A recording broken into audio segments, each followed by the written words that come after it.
Hey guys, Andy here with Vapor Paranormal, founder, lead investigator, and all-around good guy.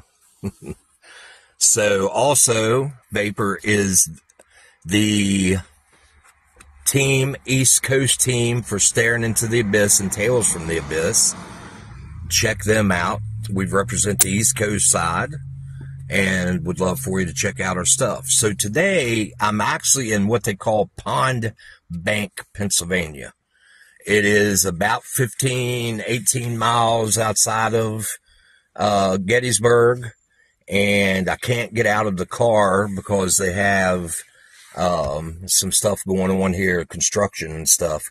But I got to pull in and actually going to tell you a little bit about the history here in a second. And hope you enjoy it.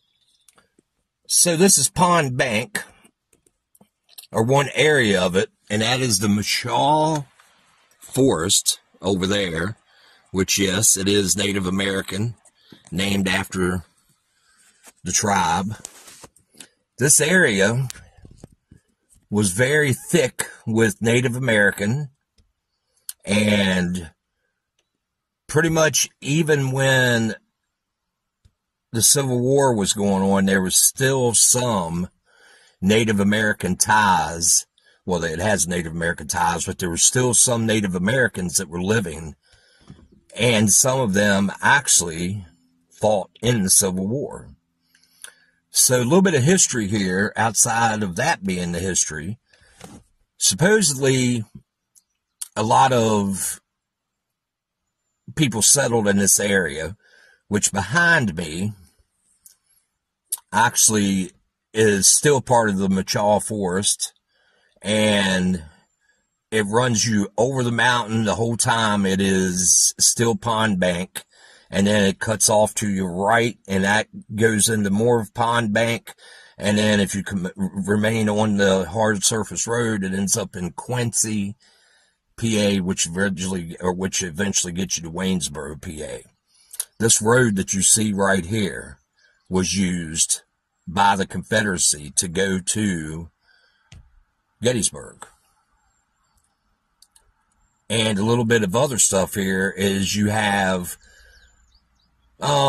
pretty much they talk about a woman in white, and this is the paranormal side. So the woman in white.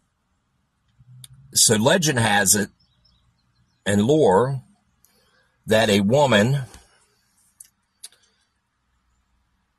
drowned her baby in this pond and then proceeded to drown herself.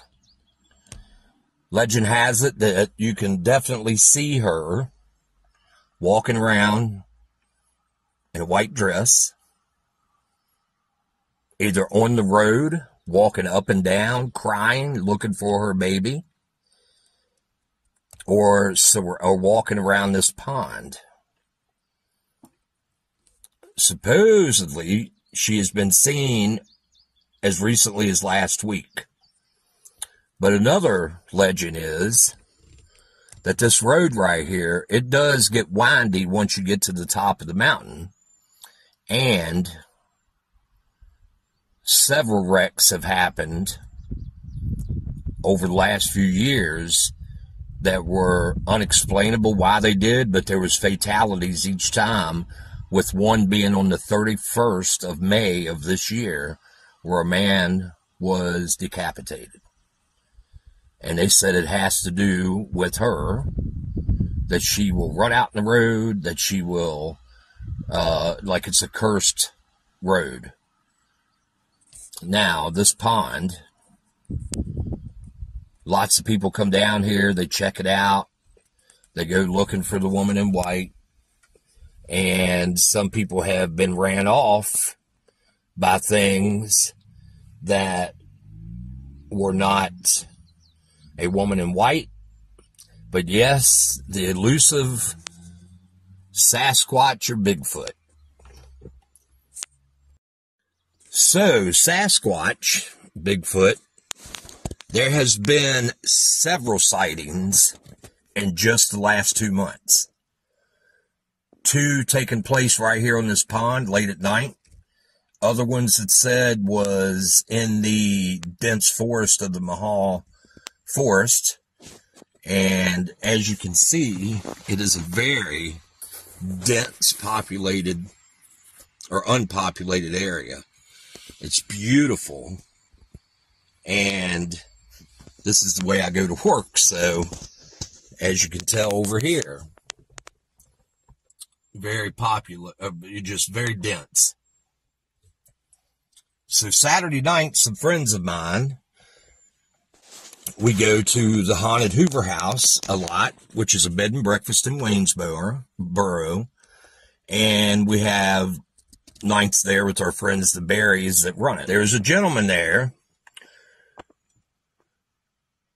a few weeks ago that told us that he had come up from Georgia to just do some squatching right here in Pond Bank because it was a hot spot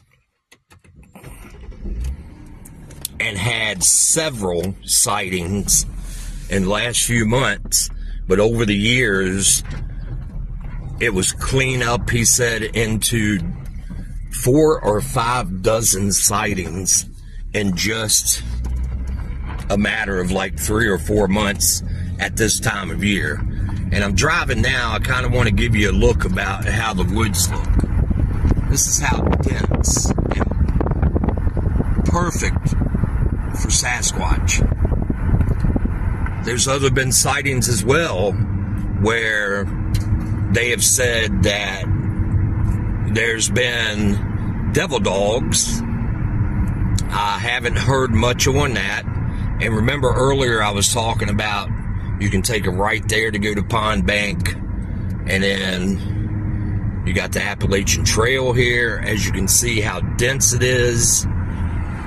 But there on Saturday, we actually ended up getting out of the car on top of the mountain, and with my little bit of knowledge, I knew how to do a whoop that the Bigfoot supposedly gives out.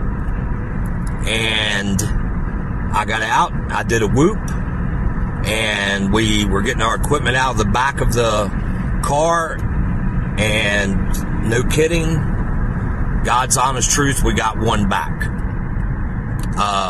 At that point in time, with none of us being very well versed in Sasquatching, a few of them got really scared, and they decided that they wanted to maybe move on. So we ended up staying for a few minutes, did a couple tree knocks with nothing in return, but we did get some whistles, and we did get another whoop before it was over with.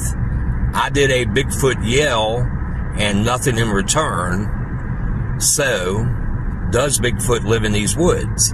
According to lots of the experts, or I should say the ones that do it, this is supposedly a hot spot for them. And I don't know if you can see over there. Sorry, car. But you can see the top of the mountain. From here on this road to the top of the mountain over there is all forest. Perfect for one to hide that doesn't want to be seen. Thank you guys for listening. Hope to see you soon.